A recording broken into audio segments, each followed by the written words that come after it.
CPU is hovering at 88% with everything running. That's dandy.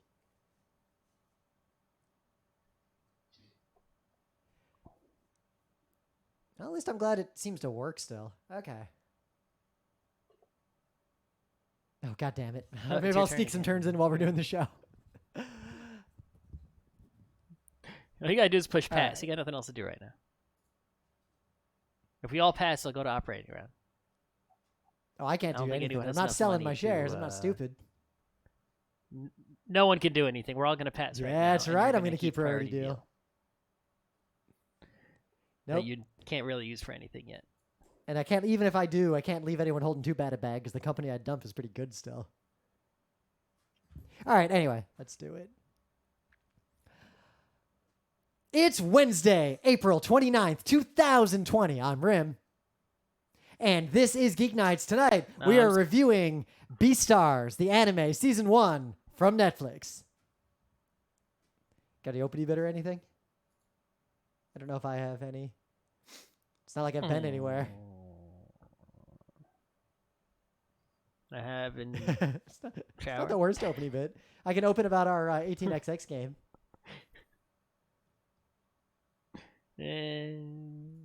All right.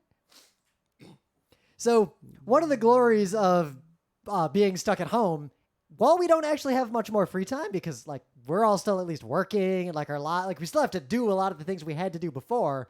It's just that we can't really leave the house.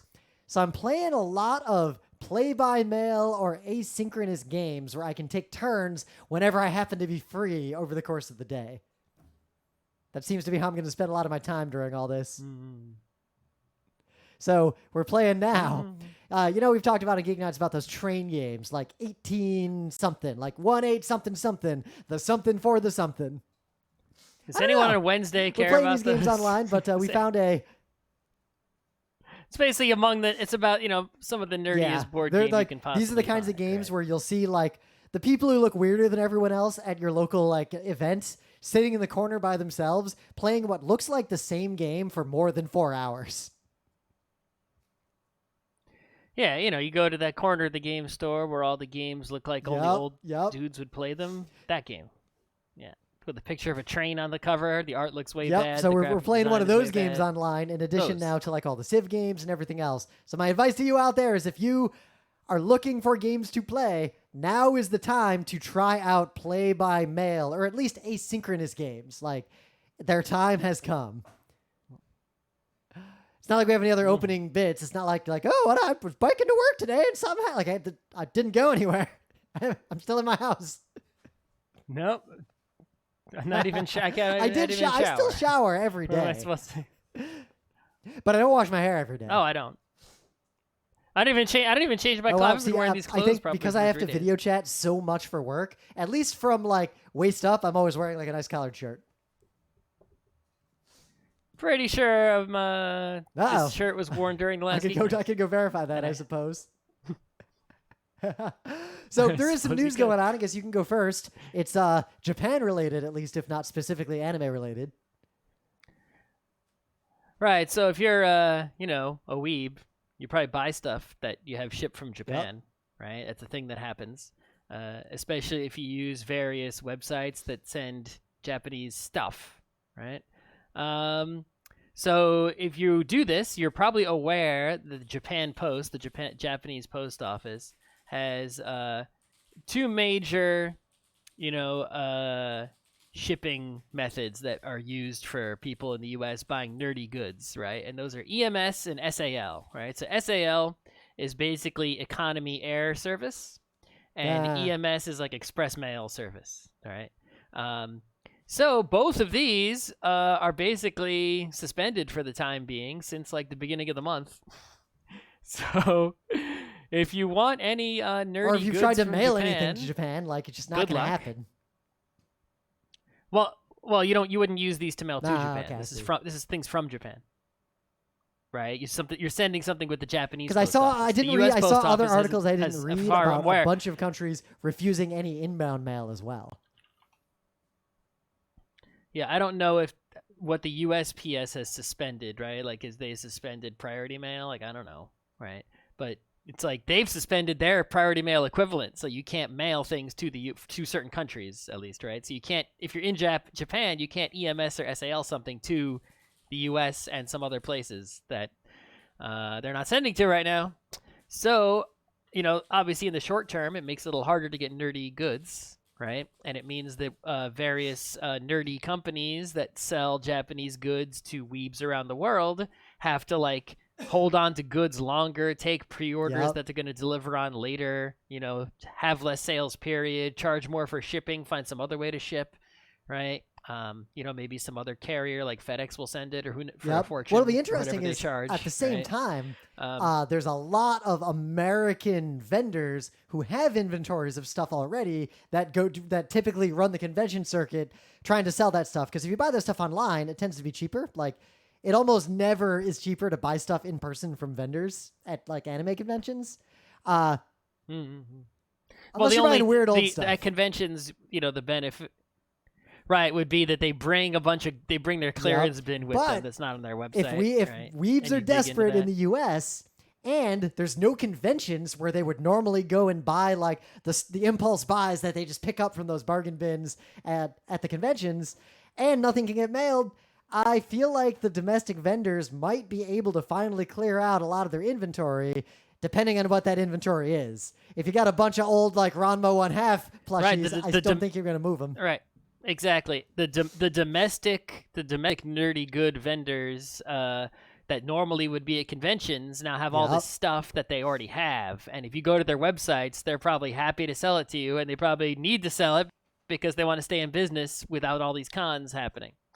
So seek them out and stuff probably for cheap. But yeah, I think it's going to be interesting because it's not like anime production. Yes, it actually has. That was going to be my news. I won't go into all of them, but there is a long list of anime series where episodes are delayed or things are slowing down because of coronavirus. Production slowing down. Oh, okay. Well, that's good and bad to hear. But regardless, the point is, new merch comes out. The merch won't come here. There'll be this backlog, and I wonder if certain series, for example, the one we're talking about tonight, Beastars, right? If there's some Japanese Beastars merch, but because of the timing of this, will some series just naturally have less merch that gets exported because, by the time they're editing again, there'll be new series and they'll export that merch. And so for, say a Beastars, which came out right now, all the merch I see poking around is definitely rarer in the outside Japan, right? Fan-made nonsense in the U.S. Well, I don't think there's that many merch for that series in particular, but I'm just saying that the timing of when different shows come out in relation to the difficulty of exporting goods could cause the quantity of goods for different series, right? And that's something I don't know if we don't talk about anime more or less on the show much anymore because we don't really go to any. But when we used to, and we talked about this a lot more, one thing you should know about the industry is that the demand from American fans for merch from particular shows is such a flash in the pan. It comes for most shows. It depends on the show. Whatever the right? newest hotness is, people really want it. Attack on Titan, people would murder each other to get some merch from that show. And then it just suddenly evaporated.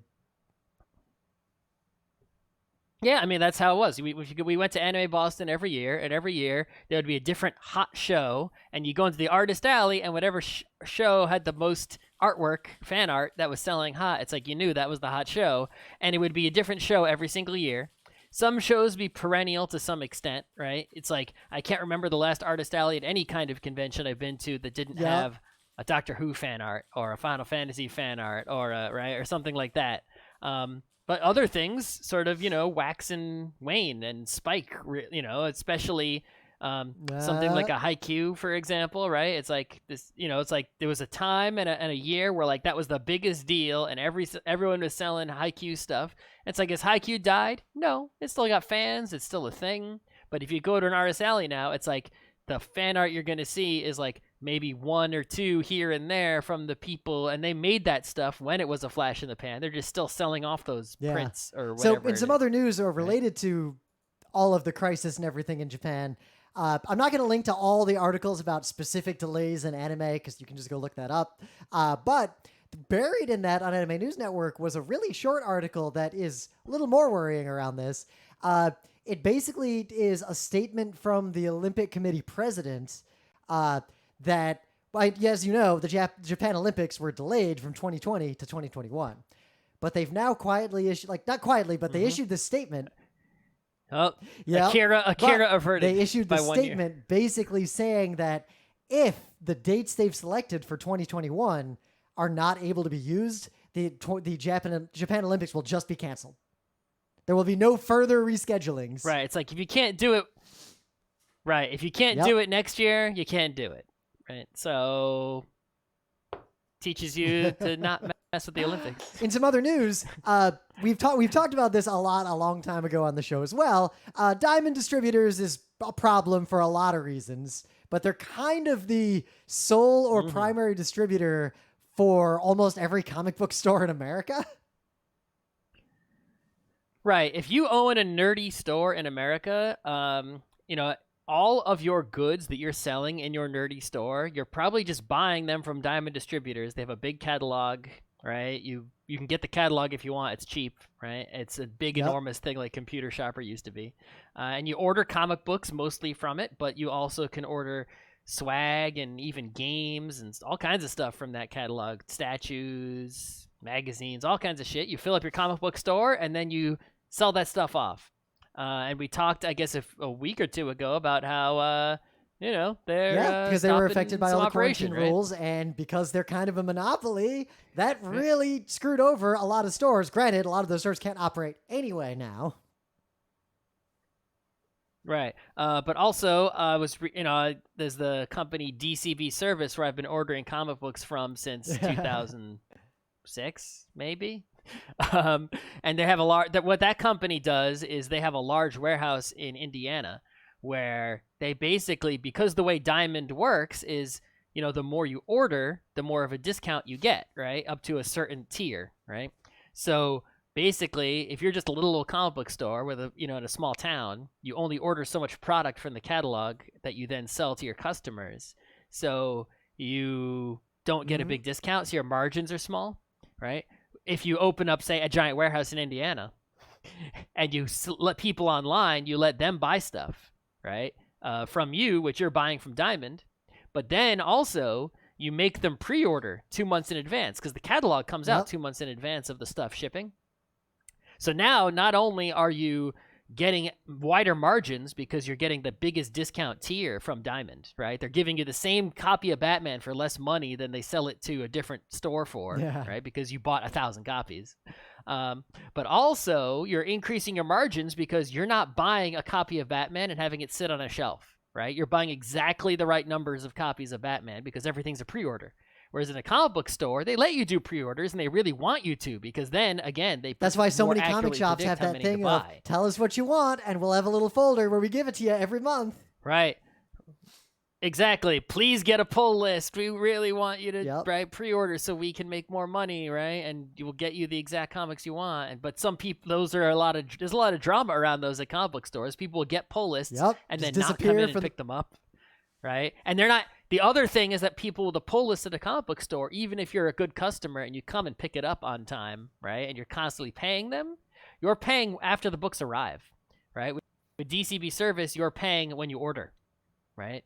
So they have the money to buy the books before. Now, Diamond is the exclusive distributor for DC, Marvel, Dark Horse, and Image. And basically almost all U.S. comic books. So the news is they have officially announced a date where they will restart operations. Yeah, but how? They're not going to fully restart operations like it was nothing happened. They're going to start shipping to shops again on May 20th, which is interesting. Okay. But also, the DCB Service that I just talked about started some of their own minor distribution operations off to the side, I think, to help DC get comics out when Diamond wasn't doing it. So there's something going on there, but it doesn't. They said it doesn't affect DCB Service customers. It's just sort of a side thing that they happen to be doing because they have the capability and capacity to do so. Yeah. Now most comic publishers stop releasing books anyway. Yeah, almost every title is like delayed for a while, right? It's like, well, if I can't sell it, so I'm not going to keep we don't know where drawing this is all going to go. We don't know how well like Diamond starting back up will go, if it'll even matter, because the entire supply chain is disrupted. Like them coming back online in May might not actually have any impact on the actual industry. Yeah, I'm curious if how many comic book stores are still open, right? That want their orders, or they just went out of business. How many comic book have been created? That's like, okay, so we're ready to distribute comic books again. All right, well, we haven't made any. And with so all the you'll have to wait delays, for us to will make there some be more, right? smaller publishers who don't fall into the evil alliance with Diamond and use these other channels that have this brief window to come onto the scene while everything's disrupted? Yeah, pretty much the only other channels are digital, and in the U.S. at least, are digital bookstore channels. And the bookstore channel is different because people don't, it's inside stuff, right? It's not that inside. If you make a book and sell it to like through a distributor to Barnes & Noble, that's returnable. So Barnes & Noble gets it on their shelf. Yep. Not all books. Like there's weird different relationships. Like go read about what happened with TSR and bookstores back in the day. Like, right. That shit sits on the shelf and then it goes in the clearance bin and no one buys it. They can return it. Now return, right, and get their money means back. Just prove to us that you destroyed it. Yeah, it's like they don't actually send the book back a lot. That's why you go to like dodgy away, anime cons and right? dodgy comic cons. There'll often be that one vendor in the back, like that's just like a card table, and under the card table they've just got boxes and boxes of books without covers. They're illegally selling those. Yep. Regardless, that's right. That's why books are a different deal than comic books. Comic books is a direct market from Diamond. It's not returnable, which is a change. It used to be until Diamond came along. You can read all about that history in great detail online. But yeah, that whole thing has been messed up by coronavirus in a significant way, which shows you the weakness of monopolies, right? That's really the story here. Is right. Look what happens when you only have one company. We need a diversity of supply chains. Vertical and horizontal monopolies are a bad deal. So I got a really, really brief geek bite because, as you know, we watched the first season of Ducktales, the new one. It was really good. I'm actually watching the second season now. Like, there's more of it. 3? How many seasons are there? There's 52 episodes. How many total. episodes per season? Yeah, it just keeps going. Oh, that's a lot. Okay. Now, season 3 is not out. All right. Season 3 is not Someone out must yet, be watching season it. That's 2 good. is the same length as season 1. And I'm watching it now. It's like 90% as good as season 1. It's a little less punchy, though. Like, it's still good, but it's less comedically dense than season 1 was. It's like the difference between Simpsons season 5 and Simpsons season 7, I'd say. Still good. Like, I'm still enjoying it, but it's a little less punchy, and some of the beats are a little more predictable. And otherwise, it's still just great. I just watched the episode where the 3 caballeros show up, and that really hit me right in the nostalgia. So in other news, right, we always talk about one second. We always talk about how you gotta go to the movie theater whenever there's an anime in the movie theater, right? Even if it's I've seen some movies in the theater because why not? Right, exactly. Because that's like we're lucky to live in an era where we can do that sort of thing. However, you can't go to the theater right now.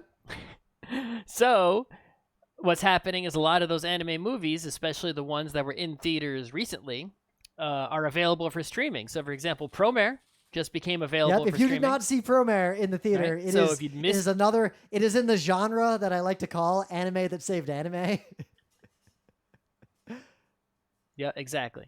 And also, some of those anime that this is what happens when I look stuff up. This is why I can't be on the computer while I'm podcasting. This is why Scott keeps his eyes closed when we do the show. Right? That's a good reason. He's like a Dune navigator where he can't look through his normal eyes. He has to look through his prescient eyes to be able to talk. Exactly. Some of those anime like Promare that are now available for streaming are sadly, the big movie theater ones are not available in the sort of free Netflix fashion. They're available in the pay a few dollars, watch it on Amazon Prime, YouTube, whatever mode. Yeah, I've watched a lot of which movies is fine, like Jojo Rabbit right? recently, like a lot of movies I want to watch. It's like, look, you were going to go to the theater and pay $14 to watch it, so at home you're not going to pay $2 or $4, right, to watch it in Yeah, HD. because people complain or about the it's like, price of fine. buying but I'm sure digital you can movies, pirate 'cause it they if you charge a have lot to. more if you want to have that to watch anytime you want. But Well, it's like it's compared to paying, what, $20 a month for Netflix. It's like, okay, well, that's the cost of 5 movies. If I could watch way more than 5, and there's right. Plus, it's like $3 or $4. Like right? that's less than I paid, yeah. even if you don't take inflation into account, to go to Blockbuster. It's a breakfast sandwich. All right. Anyway, but so yeah, just be aware of that, right? Promare is currently, I think, in that mode where you have to pay. Go pay to watch it if you haven't seen it. It's about climate change and it's also about ice. Literally and figuratively. Right. Now, what about the animated films that were in production that we were going to go see in the theater that were going to come out soon, but we couldn't, right? Even if you're like us, and you were, going to the theater to see things, for their one night only screenings, what do you do now? What are those, films doing now that there is no screening to have? Right, so the most awaited one, I think, is not even anime. It's Wolfwalkers the third from of the Cartoon sort Saloon. of not really trilogy, but the third of the movies they've been making in this vein. Right, there was Secret of Kells, there was Song of the Sea, right? And now there was some other ones they made that were not. Those are the Tomm Moore directed ones, the ones that are like famous, right? There's also ones they did like Breadwinner and such. But anyway, Wolfwalkers is the new hot one that everyone's waiting so hard for, from the Irish animation studio, and it turns out that they've been working from home awesomely, and that shit's coming out on time. But what's interesting to note is that currently, there hasn't been any official announcement about the official GKids distribution of this film. GKids distributed, basically all the big anime movies, right? And also basically all the cool. If GKids distributes an animated movie in the U.S., you want to go see it, right? All the Yuasas, all the Miyazakis, all that stuff is through GKids, the movie distributor, and as well as the Cartoon Saloon stuff.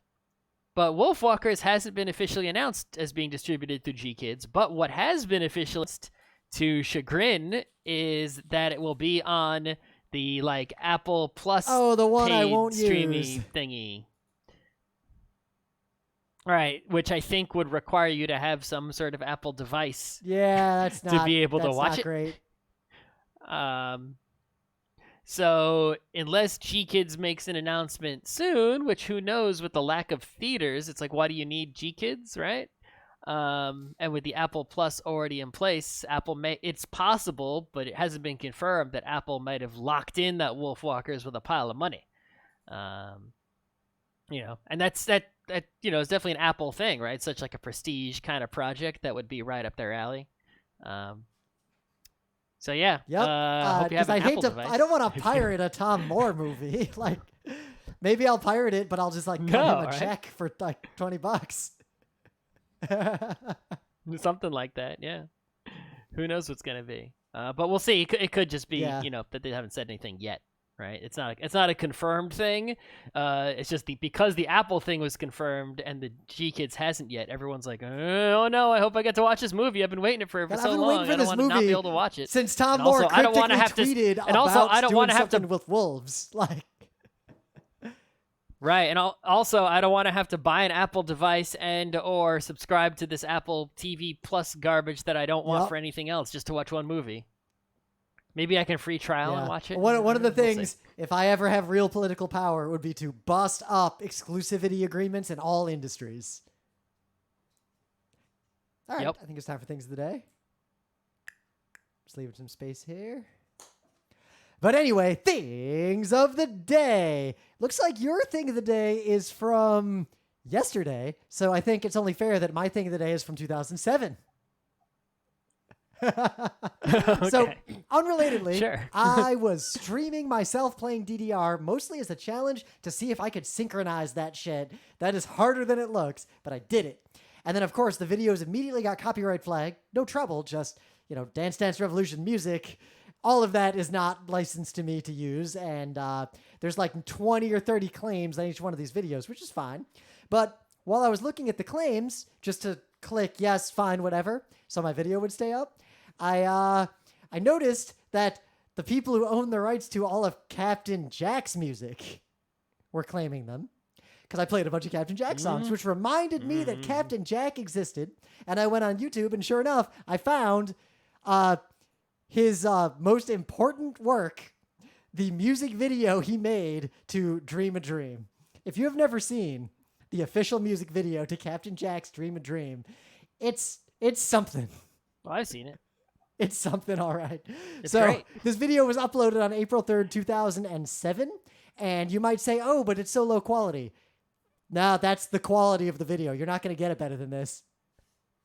It's not the best video quality they had in 07. It's the best digital pretty much. video This was quality clearly they had in someone 07. like taped this off of TV and then uploaded it to YouTube. Yep. Yep. You're So what lucky do you to got? see any of it.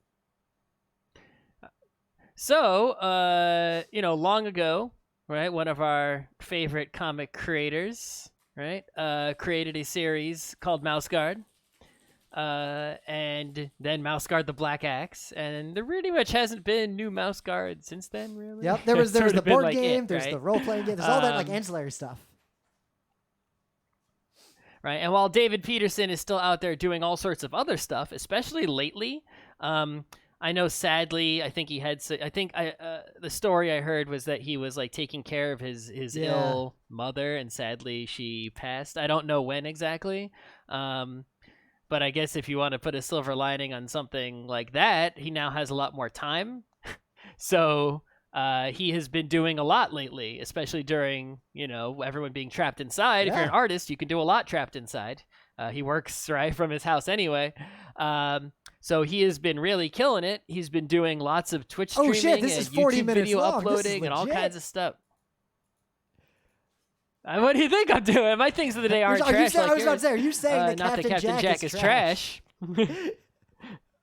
I'm not saying Captain Jack is trash. I'm saying that's a kind of a mad thing of the day, like a 13-year-old music video. Come on.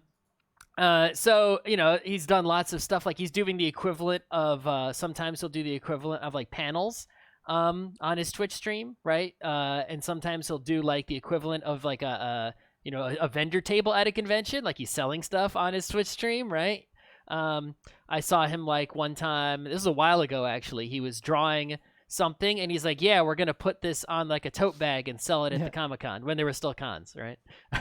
And he was drawing the whole thing right there, talking all about it, why he's designing it this way. He said, "Yeah, we had to do it this way and not that way because this looked better on the bag, and the way the printing works." He's going all in, right? It's like a super behind the scenes, life and work of amazing comic artists. So here on YouTube, just yesterday, he uploaded, as Rim said, a 40-minute video that is a creator commentary on Mouse Guard the Black Axe #1.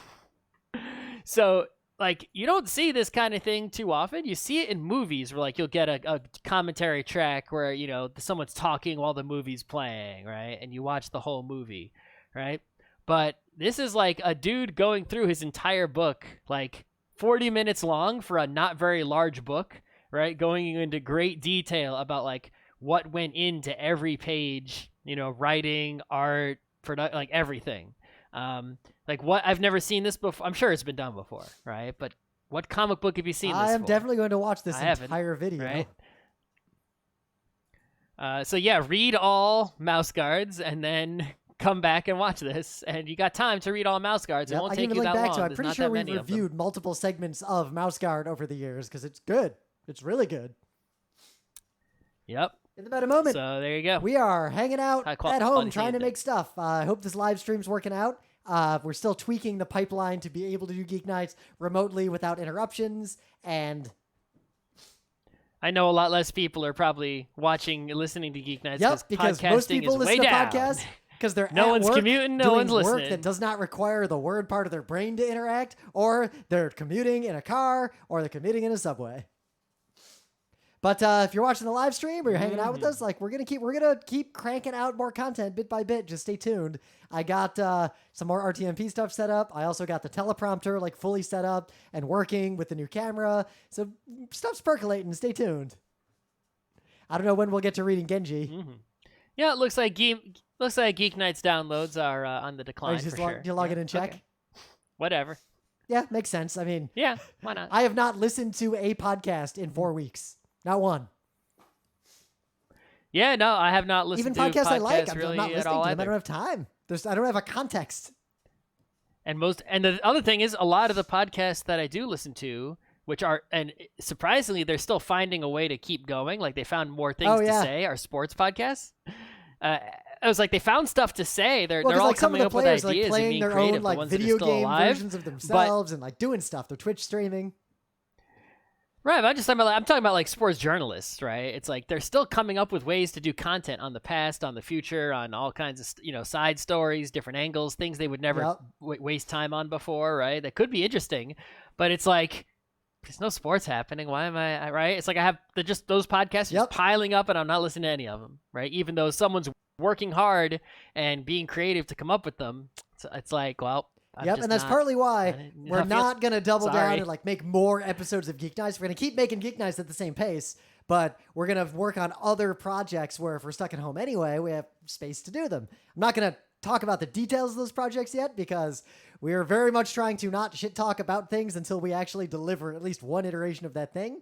But I've also heard about this psychological phenomenon where for some reason, if you say you're going to do something out loud, your brain feels like you've done it, and therefore you are less likely to actually do it. So it's like it conflicts with my intellectual principle of wanting to be open with people and talk about, like what's going on and not keep secrets, right? Because I always complain about companies like not saying what they're doing because like why not? But if I just now get and be people like, hype, hey, I'm working hard on. to make an episode of Geek Nights Presents Utena this weekend. I actually am working on that, but I don't know if I'll get to it this weekend because other stuff might come up. And I even now feel pretty good. Like, yeah, I just did something on that Utena show that's been on hiatus forever. But I didn't do anything. I just said words.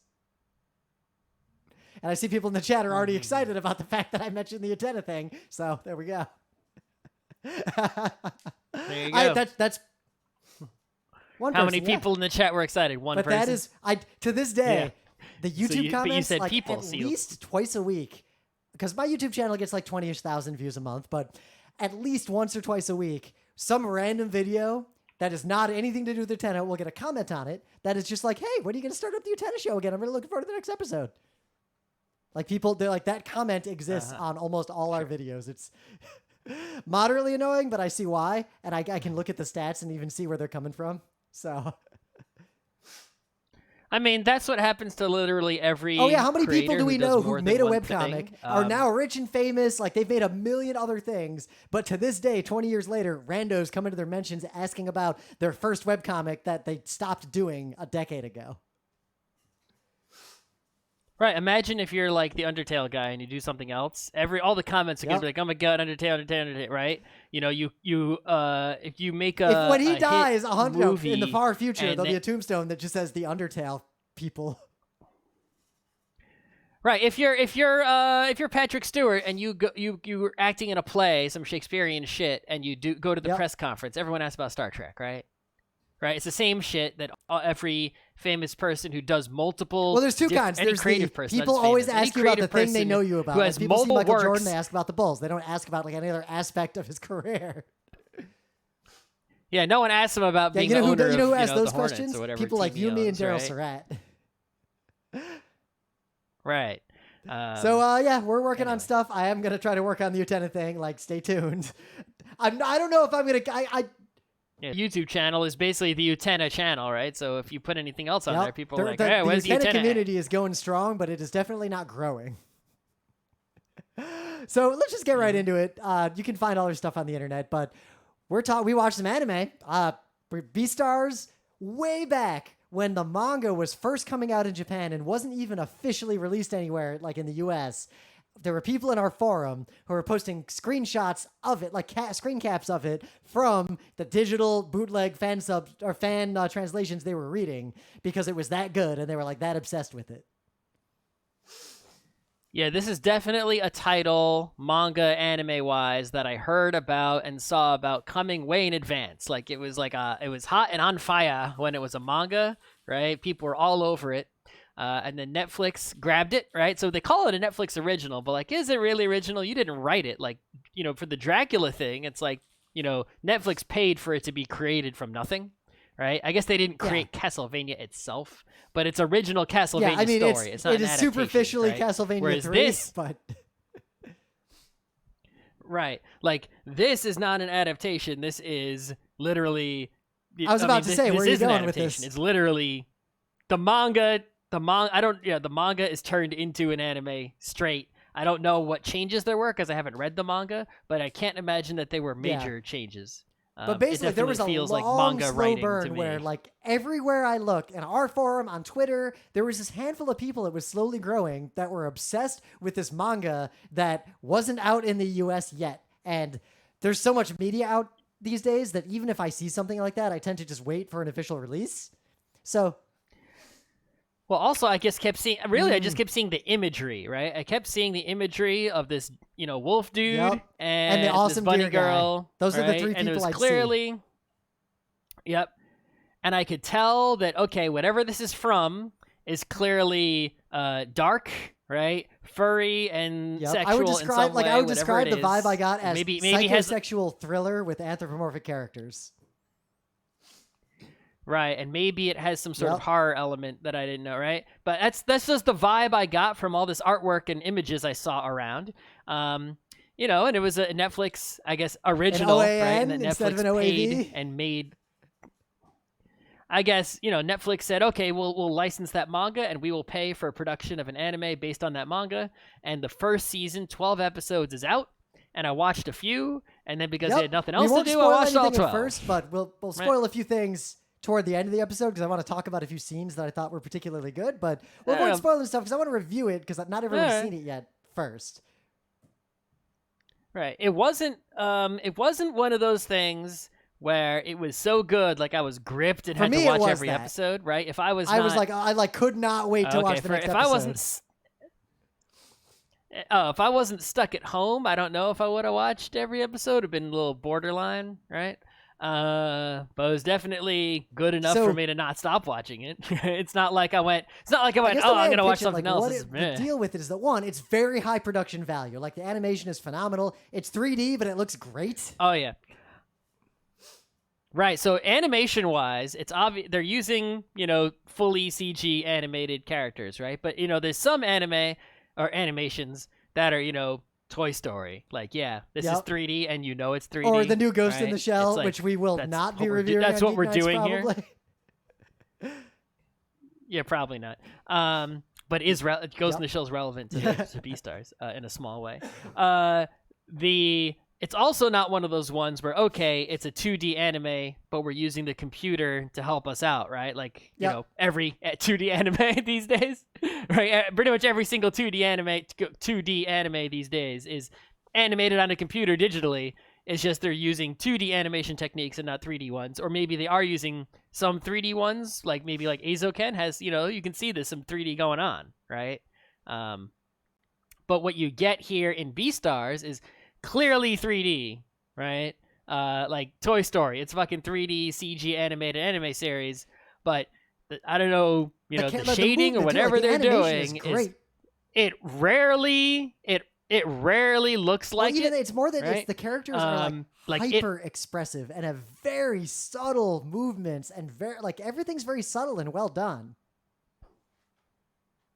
Yeah, I mean, it's like usually when you're watching one of those 3D animated series, or if you see a still image from one, it's like it's right. You could get a lot of stills from Beastars, like random ones, and some of them you'd be able to tell, and a lot of them you wouldn't. And usually the times I can tell the most are when like people are walking and their feet are in the scene, and sometimes like the way the clothing will move, right? And those sorts of things will sort of give it away or distract your eye a little bit. I saw some like pixelation types of things going around near like, the bottom of someone's pants and those sort of, action scenes you can sort of tell a little bit.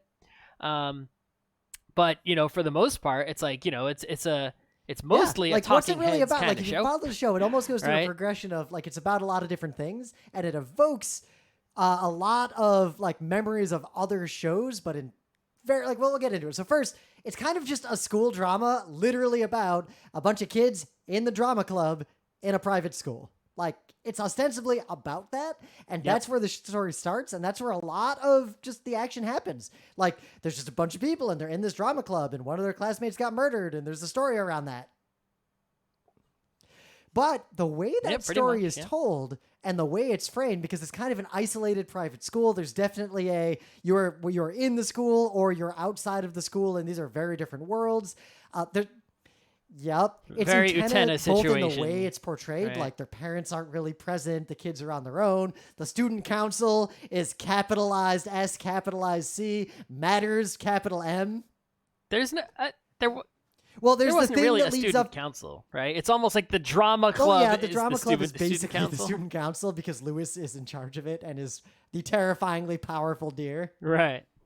But that all bleeds into Yeah. real world politics a little bit. It gets a little complicated, but the way some scenes are shot too, like it'll do that Utena thing where background characters just have blank faces. It'll really do the kinds of artistry that Utena does to make points, to focus your attention, to like drive the allegory of what's happening in a scene. It does that a lot. It even has a crazy random tangent. It does, in right, fact, have about the eggs. Nanami tangent with that Nanami-ass chicken character. It has a Nanami egg tangent. As soon as that happened, Yep. I was like, that's But the it egg. also does the There it thing is. that Utena does, that Princess Tutu does, where there is a play that they are performing in the first part of the show, and they perform it twice. But what is happening in the play is definite allegory to what is happening in the show. And what happens in the play affects the real world directly. It's there's a lot of these Utena aspects going on. so- But then fast forward a little further, watch more of the show. Right. So It's also about this psychosexual tension between predators and prey. It's almost like a world where vampires live alongside regular humans and people get murdered kind of all the time, and society just kind of agrees that's just happening and doesn't really worry about it. Well, it's what it is. It's like Utena, and to where there's this surface thing going on, and then it's like actually there's Yep. all kinds of dark shit going on, and people keep it hush hush, or it's hidden from you, and it's sort of like a But it terrible gets into like secret all in these space, ideas but of it's like not, right? oppressor versus oppressed and predatory classes versus like predated upon classes. But Right. Well, Well, when you I think say it's classes, a class the thing thing. is, it I does think, not map. Right? This It's is like the most important thing. It does not map one-to-one to real-world oppressions. It is a complex map of its own devising. Well, I think more than a class Yeah. thing, right? Because everything's a class thing, right? I think what it's really about is, you have a society, right? And in human society that we live in, right? People are still animals, right? A human being is an animal, right? And we still have, this is like, super old Freudian sense, right? You still have these animal instincts that you have because you're Yep. a human being who is an animal. And oftentimes those animal instincts, those, urges your lizard brain has, right, are contrary to the rules and practices of society that your But at the conscious same brain time, some of wants those to things follow. may And or that may not be innate or natural, and some of those things may just be created by society and perception. Sure, but the point is that by making a show in which everyone is literally a furry animal of some kind, humanoid, anthropomorphic animal, right? And they're all mixed up together, right? All these different animals are forced to live together peacefully. Well, peacefully, I'm right? making quote and marks. They have to repress their instincts, right, as animals to eat each other or do whatever their animal thing is, right? To live peacefully together, because normally, right, Cromartie, the Yup. rabbit in the lion's den, that's some fucking But I guess rabbit at the that doesn't same get time, eaten in the lion's den, right? But look at that from the lion's perspective. That's some fucking But that lion that doesn't eat a structure rabbit. lets it explore these really interesting issues because in the world of Beastars, some of these instincts are real physical manifestations. Like the predator drive is like legit real.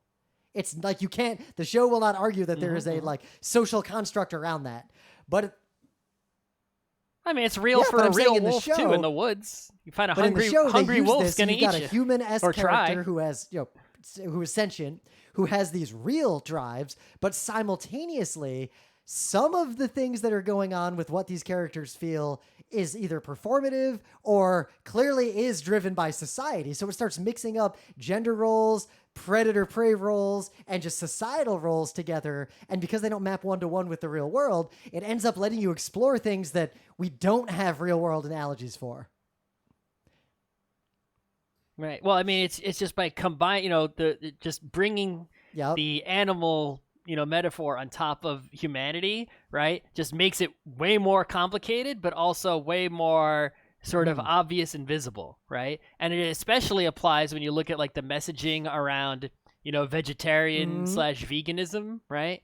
The society makes it so no one's allowed to eat any meats, right? Because meat is someone else, even though there were insects that were not Yeah, sentient. we'll just let that be. That's a Pokemon question. There's no bug people. There's mammals and there's birds, and all other animals are not. Remember. Oh, was there a lizard person? I don't remember if there's a lizard person, but there's definitely mammals and birds. I don't know if there's anything else. Regardless, but there's no monkey. Maybe there is. Maybe we haven't seen. I don't know. But like, let's look at the main character, Legosi, to see where I'm getting at. Regardless, the one-to-one mapping. So we've got the main character is this shy, quiet wolf guy who's just full of teen angst. Like he's just an angsty teenager, and that's his main thing. He has a real predator drive where. Yeah, he's a big, giant, powerful, scary wolf, and that's who he is. Like, that happens pretty early on. Right, he's trying not to, right? It's like he doesn't, his conscious brain doesn't want to, but his animal instinct is, I'm a big, scary wolf, gonna blow your house down. Because there's another wolf in the show who is a female wolf who expresses and feels that instinct very differently and acts very differently, even though she may be feeling very similar things. Like the two characters, despite both being wolves, have very different problems to solve, approach them very different ways, and perceive themselves and the world around them differently. So already it's not as simple as wolves feel this pressure. But also, a lot of the other predators have this machismo and this bravado, and they fight with each other in ways that this angsty wolf does not want to. He's not interested in all this nonsense. He almost doesn't want to be he doesn't want to fill the role that society says predators should fill. His body does, his mind does not. His body does, right? But his conscious brain does not. His conscious brain wants to be like a nice guy hanging out in society. Everyone gets along peacefully, and his body sometimes doesn't let him. And it almost gets into, it's not the feminine mystique, but it's that idea of some of the things he feels are intrinsic and real to his physical form, and some of the things he feels are societal roles that he rejects and are not intrinsic to him. And the show does a really good job of exploring the interplay between these two ideas while everything develops. Right, and it's not I don't know if dysphoria really applies, because it's not like he doesn't want to be a wolf. But he doesn't want to be like the jock wolf who's right? fighting with everyone for fun, like that other guy does. Right, exactly. He's not like, I'm not a wolf. He's like, wolves I'm can be like something me. else. Not all wolves right? have this to be like my that. Body. He just doesn't like some of the baggage that comes along with being what he is. And then you've got right? the deer guy. If you see photos of this guy, Lewis, who's another one of the main characters, he is a prey animal who is both jealous of and fearful of the power that predators have, like the raw physical power. And there is an extreme psychosexual tension between him and Legosi the wolf. Oh, everybody? Between everybody and everybody. If I had to describe the show in one sentence, these animals in school have psychosexual tension with every other animal in the school. Right. Oh, what I was saying about the vegetarian vegan thing, right? Is like, in the real world, it's a difficult topic to discuss with people, right? Because it's like, clearly there's that element of, there's some natural aspect. It's like, lions just eat other animals. It's just what they do, right? And we don't apply a moral thing to that, right? But humans, we know better, right? And it's like, yeah, raising all these cows, right, destroys the environment, right? We're treating some of the animals badly. There's all sorts of other things going on, but also we're smarter than the cow, right? So here, by turning it on its head a little bit, it's like, okay, well, animals are actually, it's not like in the real world we debate like how, is it okay to eat the cow because it's not so smart, right? Would you eat another person? No, right? Here, it's like, well, the cow is as smart as you, and you're a lion who's also smart, right? You're a lion person and a cow person. Is it okay for that lion person to eat a cow person? Or you want to see how dark this show gets? And a question that might be asked even in the show is it allowable for a cow person to sell themselves to be eaten? Is that okay? Yeah. Right. And you basically get all, it's like, well, now it's tough, right? You still have that same thing where it's like, yeah, it's only natural for the lion to eat the wildebeest or whatever it is, the lion, right? But when they're both have human intelligence, it's like, oh, it's not okay. Okay, it's not okay, you've decided. But now the lion is, what's he going to eat, right? And now the lion's all messed up inside, right? The strong animals, right? The carnivorous animals, they're repressing these instincts, right? And they have difficult lives, even though they're powerful in society. And the prey animals, right? They're sort of like, okay, right? We can, they're always afraid, right, of these carnivorous animals, even if they don't actually get eaten, although sometimes they do, right? So they're sort of repressed in society, societally, even though their natural instincts on the inside of them, they don't have to repress those gender in any and way. sex on top right? of but they're, all they're just, of that. But Because the third main character, the rabbit girl, she's a dwarf rabbit. She's like the weakest of the weak physically, but mentally and emotionally, she's the strongest not even of the strong. like small and weak, right? Small and weak, even for a little rabbit, right? It's like, and you see all these than all the other rabbits. rabbits. The larger rabbits bully her. She is definitely shamed for being sexually promiscuous.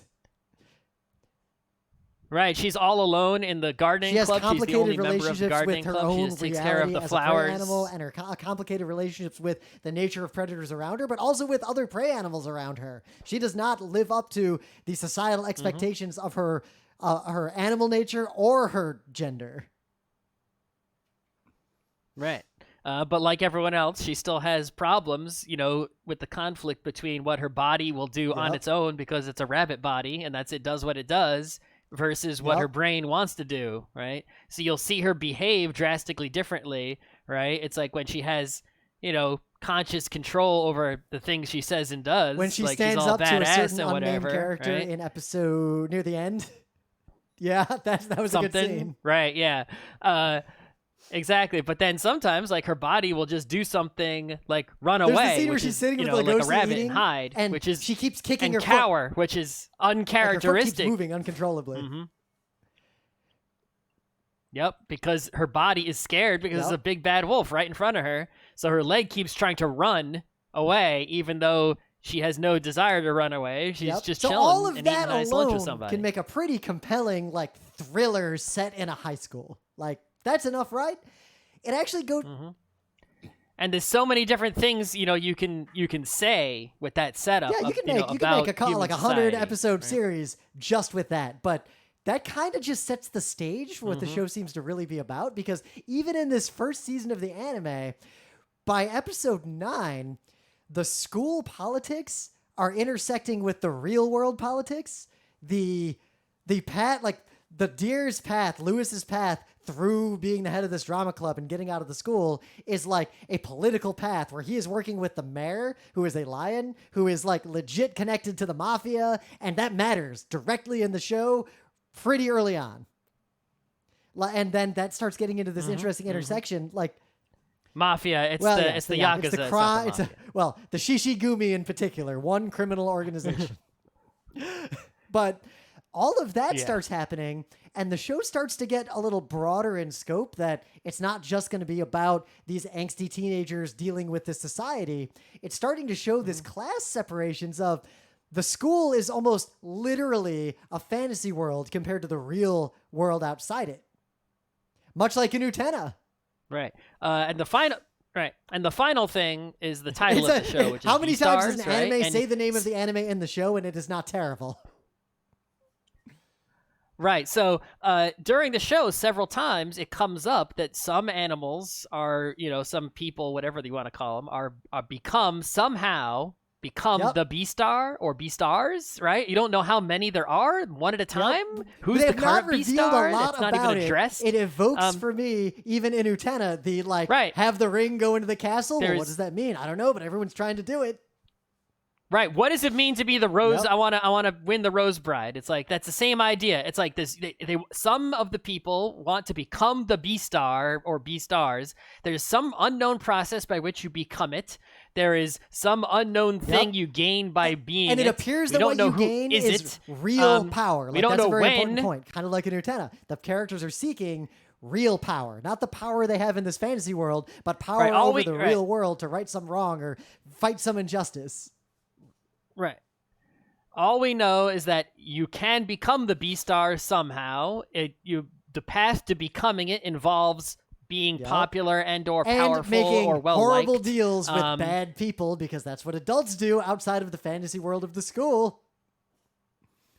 Right, doing underhanded things possibly to get ahead. It's not entirely clear, but what is clear is that you can see that the main event of the show, which isn't addressed in season 1 at all, other than showing you that it's sort of on the horizon, is the battle to see who will become the Beastar and all that entails. But I think it's somewhat transparent, right, that there are some characters who are clearly set up and are actively front runners for becoming Beastar. Well, remember, and all the characters in the show are in that is their goal. Clearly extremely expensive, private special school. Right, but I mean, it's a cliche that in a lot of stories to have something like this, where you see some characters who are trying to become the Beastar or a Beastar and are also just feel like they're close to it. They're probably in the lead or whatever it is. But you just know that the unexpected character who isn't even trying, who's the main character, will be the one, right? It's the same as the kid in the class who is obviously the main character of the show, but isn't as strong, fast, or smart. They're the magical person, right? That's how it's going to be. That's the cliche of cliches. And I would be very surprised if the show did not adhere to that cliche. If one of the front runners was the one to become the V-Star, or be whatever, or will it focus I would be quite more surprised on what I that foresee they avoided the what I cliche. foresee happening more? Is it focusing on how much of your principle do you sacrifice to get that real power and become the Beastar, and was it worth it? Right, and some of the characters ask some interesting questions that are never answered. He's like, why do we have Beastars in this world? Why? Right? It's like what? It's like I don't even know what the Beastar is. That doesn't mean anything to me. The primary arc of the end of the first season, where a character gets kidnapped and the Yakuza get involved and there's trouble. There's a scene between one character and the mayor, where the mayor sort of reveals some dark shit about the world, openly. And this is the price of being of power. Do you not want this power? Are you gonna? But the mayor's a mayor. But the mayor's mayor not has a Beastar. power, but the mayor is not that power. That power is special. Right. And if there are Beastars out there, it's where the hell are they? How come they're not also, doing anything how about real it? is? It's very clear if that they a big even theme have of that the show power. too is also going to be, as it goes on, how real is the peaceful facade of this society, because it's increasingly clear, especially after you get to episode 9, that the coexistence of predator and prey in this universe is not at all peaceful and is not fucking working. And there's also lots of instances of segregation. And the segregation around, is along right? racial lines, gender lines, class lines, and other lines to be determined. It's complicated. Right. It's not it's not like extreme apartheid, right? It's you're living next to each other, right? We see wealthy and powerful animals of all species, right? But a lot of species stick together. There does seem to be some amount of prejudice against interspecies relationships. There seems to, these sorts of things. So it's it's there. right? It's like, oh yeah, this school is special because it has carnivores and herbivores together. Oh, so other schools don't. The other It's one of school's those like a things where if you carnivore watch only this school. show, the advice I give you, I don't think we're going to do school. like an Utena style like teardown of the show because I just don't have the energy right now. I got other things to finish. But the show will definitely, as you watch it, think about what questions get raised by the show, but don't get answered by the show, and think a lot about what doesn't get talked about. I think it's definitely a show. I think that's actually maybe a flaw in the show, is at least so far, season 1, is that it's really great at asking questions and showing sort of a both sidesy kind of thing, right? But not having an opinion, right? It doesn't really come out and say what it believes. It's just like, look at this. That makes you think, huh? Because right now, it's all those questions are really just being raised in the course of following these angsty teenagers trying to navigate this possibly fucked up world. So the primary focus of the show so far as what we've seen is really on how do these 3 characters navigate this world? Can they even change this world? So season 2 on Netflix is definitely coming. I don't know how many Netflix It seems seasons like it was they'll crazy make, popular. but I wonder, is it...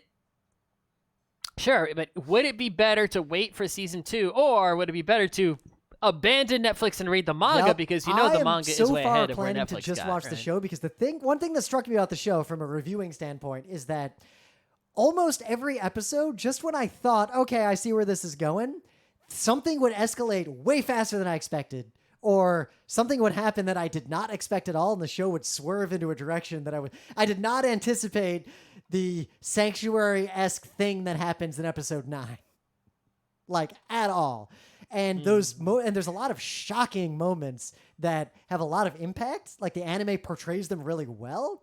Things like characters will say something that even as the viewer, you almost double take for a second. Like, wait, what did they just say? What just happened? So I almost want to experience that with the rest of the show and not read the manga. So the thing that I think will keep me watching the show, which I alluded to earlier briefly, is the Ghost in the Shell connection. Is that the best character in the show? Oh, you love that panda. I do. I enjoy the panda. I saw him to be what he was before they revealed what he was. Like, I could see where that character was going. Yes. The panda that clearly is just Bato from Ghost in the Shell. Right down to like, do I need to go help that kid? is voice acted by Akira Otsuka, the voice of Bato. When he shows up in a particular moment with his bamboo crossbow. It's the same character. It's the same voice actor. It is the best character in the show. All the other characters in the show have sort of my favorite character is good Louis points the and deer. bad points that make you like or not like them. Well, because that's just Rim, the character. Toga. Come on, he's the Toga character in this. Well, Toga, less evil Toga. Toga, who might be good and might be bad, and it's questionable. I don't know if Louis will end up being a better person than Toga or a worse person than Toga, because the show leaves ambiguous at the end of season 1 what decisions the deer may have made relative to other things that were happening at the time. I'm being circumspect because you got to go watch the show. Yeah, I mean, I think that definitely is one of the better, not favorite character like Panda, but like better written characters, right? It's because you don't see too often, right? Someone like that is usually going to be like a Toga, where it's like, okay, they're the secretly evil student council leader, or stern sort of maybe looks like they're bad, but they're actually good and complicated. Second guesses himself, changes his mind. But I'm saying, that conflicted, complicatedness rarely combined with that personality, right? That personality and that position is usually in anime stories, especially aligned with the particular in Utena, Toga kind is of at character, no point conflicted with himself until the very end of the show. Oh, what about the whole part in the middle where he says they're doing nothing? But he's not conflicted. He's just lost. He doesn't have to make a decision. He's just done. Maybe. The thing, turns out becoming the Beastar sucks. Anyway. Is that what's going to happen? Is Louis just going to be lost for season 2 and come back in season 3? Did you see the preview for season 2? Toga style. If you watch the there's a credits preview? at the end of season, I at the end of presume the he's last in it. episode, there's a stinger that is basically the opening scene of season 2, and a character who is clearly taking a lot of painkillers shows up, and you just see a POV shot of Lugosi turning around and saying, "Oh, hey, welcome back," basically. Like, where were you? There's and then it ends with "See you in season 2." Oh yeah, I It did does not see show that, you who but that it character is. wasn't, I'm just assuming who that okay. character is. I may be wrong, but like that character. Okay. But yeah. the cool I thing did is watch that. all of the main characters and all of the side characters, like even that chicken, they're way more complex and have way more depth than most shows would ever give characters with that little screen time.